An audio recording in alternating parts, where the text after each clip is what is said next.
We are going to talk today about the promise of eternity. The promise of eternity. But before we go there, I believe that it's important for us to address a theological issue which has been prominent within certain segments of the church for a very long time.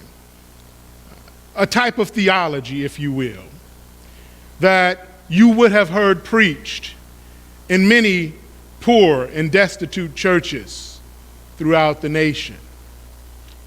This is a theology that you would have heard in many of our Native American churches for years.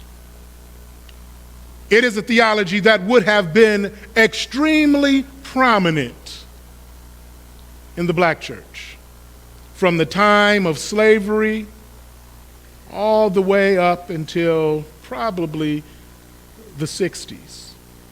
And in some cases, maybe it's still preached today.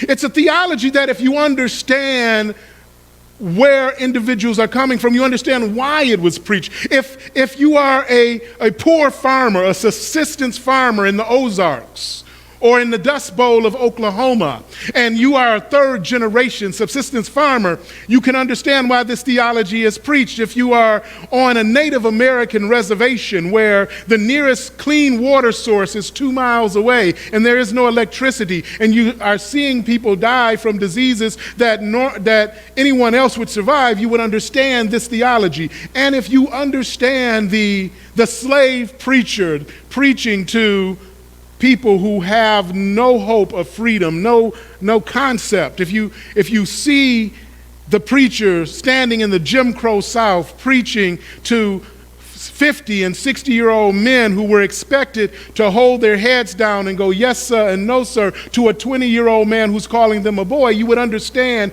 this theology. You would understand why it became so prevalent. And that is a theology of just get through this life. Just survive, just get through the years of this life, and then the reward is waiting on the other side.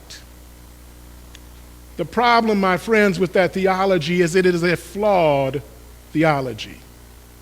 When we listen to Jesus Christ talk about the kingdom, he talks about it in two ways. He says the kingdom is yet to come, but he also says the kingdom is here.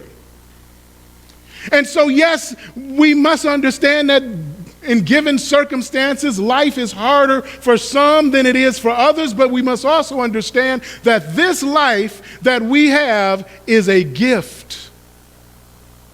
This life that we are living right now, this life is a gift. It is a blessing to be able to breathe in the oxygen that God has blessed us with. Are there difficulties? Yes. Are there hardships? Yes. Is there grief? Yes.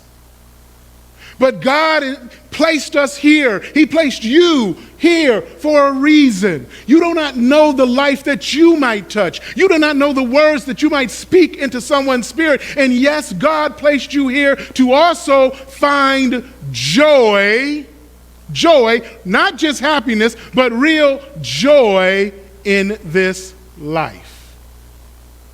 So before we start talking about the promise of eternity, we must understand that eternity begins when we take that first breath. It is not about a life to come only. It is about a life that exists right now.